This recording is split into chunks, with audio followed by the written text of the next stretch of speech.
जय हिंद साथियों, जैसा कि थंबनेल में आप लोग देख पा रहे होंगे, मैंने लिखा है कि इस बार परीक्षा में होगा बड़ा बदलाव। तो क्या बड़ा बदलाव देखने को मिल सकता है?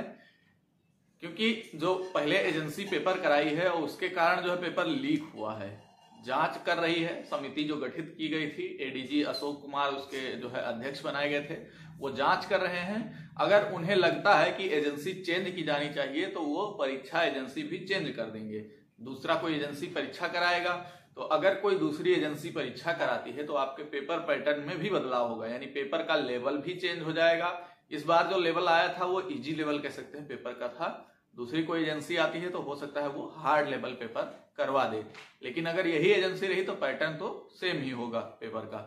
लेकिन क्या बड़ा बदलाव किया जा सकता है? सबसे बड़ा क्वेश्चन यही है कि क्या बड़ा बदलाव किया जा सकता है। तो बदलाव इस प्रकार से कर सकते हैं, क्योंकि देखिए नकल माफिया जो होते हैं वो कहीं ना कहीं अपना जुगाड़ लगाने के चक्कर में रहते हैं। इस बार भी जुगाड़ लगाएंगे। तो किस प्रकार से वो लोग परीक्षा कंडक्ट कराएं कि नकल ना हो, एकदम से नकल ना हो, तो उसके लिए कुछ अलग अपनाना पड़ेगा। क्या अलग कर सकते हैं? तो एक जो है अभी पहले कुछ दिनों पहले आया था हाइब्रिड मेथड परीक्षा कराने का, हाइब्रिड मेथड। उसमें क्या था कि उसमें आधा काम आपका कंप्यूटर पे होना था और आधा जो है ऑफलाइन पेन से होना था, यानी ओएमआर सीट भरनी थी। उसमें परीक्षा के जो क्वेश्चन होते हैं पेपर के वो आपको कंप्यूटर स्क्रीन पे दिखाई देते और उसके आंसर आपको ओएमआर सीट पे फिल करना होता है, यानी गोला भरना होता। तो ये हाइब्रिड मेथड कहलाता है। और इसमें क्या होता है, जैसे मान लीजिए ऑनलाइन परीक्षा कराते कंप्यूटर बेस्ड, तो उसमें भी कंप्यूटर वगैरह हैक कर लेते हैं और वहां से जो है नकल होने के चांसेस हो जाते हैं। अगर ऑफलाइन कराते हैं तो पेपर पहले से छपता है और जहां से छपता है वहां से भी लीक होने की संभावना हो जाती है। लेकिन अगर ये हाइब्रिड मेथड लागू कर दिया जाए तो इस मेथड में क्या होगा कि कंप्यूटर पे आपका क्वेश्चन दिखाई पड़ेगा, तो कंप्यूटर का पहले जो है क्वेश्चन लीक होने की कोई संभावना है नहीं।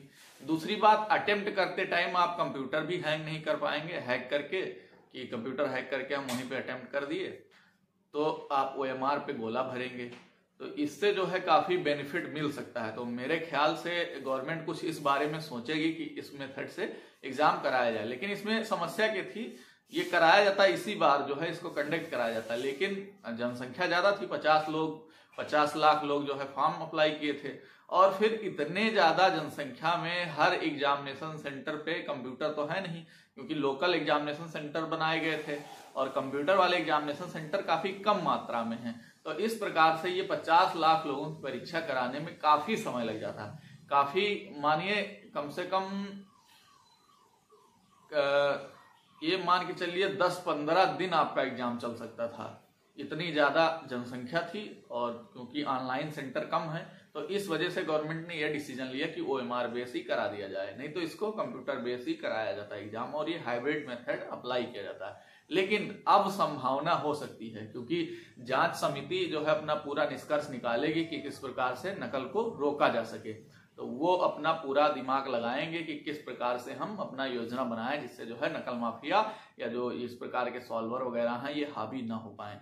तो ये हाइब्रिड मेथड लागू किया जा सकता है, तो आप लोग इससे अवेयर रहिएगा। और दूसरी चीज, अगर एजेंसी चेंज हुई तो परीक्षा के पैटर्न में भी बदलाव हो सकता है। लेकिन अगर एजेंसी नहीं चेंज हुई तब तो यही सेम पैटर्न आएगा। अगर यही आता है तो इसमें भी कुछ इस बार अलग देखने को मिला था आप लोगों को। अलग क्या था कि कुछ रीजनिंग के जो क्वेश्चन थे उसमें जो है पुलिस से रिलेटेड, पुलिस रेगुलेशन से रिलेटेड और एक मेंटल एप्टीट्यूड से रिलेटेड क्वेश्चन आया था, यानी आपकी मानसिक सोच कैसी है, आप किसी को कोई केस आपके सामने आता है तो उसको देख करके आप क्या रिएक्ट करेंगे एट अ टाइम। तो आपसे इस प्रकार के क्वेश्चन भी पूछे गए थे। तो ये जो है अगर यही पैटर्न रहा तो इस प्रकार से क्वेश्चन जो आ रहे हैं उसको आप थोड़ा तैयार कर लीजिएगा। अगर एजेंसी चेंज होती है तो जरूरी है सेम पैटर्न आना, ये जरूरी नहीं है। आपका एग्जाम पैटर्न चेंज हो सकता है, लेवल भी हार्ड हो सकता है। तो उस सभी जो है पैटर्न के लिए तैयार रहिए अपने आप को। और परीक्षा में जो है किस प्रकार से क्वेश्चन आने हैं ये तो आपको पता ही है। अगर एजेंसी सेम रही तो आप अच्छे से कर ले जाएंगे और ये रीजनिंग वाले क्वेश्चन अटेम्प्ट कर लीजिएगा। लेकिन मेरे ख्याल से एजेंसी अगर बदली गई तो हाइब्रिड मेथड जरूर लागू होगा, क्योंकि इससे नकल की संभावना एकदम 0% हो जाती है और यही एक एकदम बेहतरीन तरीका है बिना नकल के एग्जाम कराने का। तो ये बड़ी अपडेट थी आप सभी लोगों के लिए। और कोई अधिक जानकारी चाहते हैं तो कमेंट बॉक्स में जरूर टाइप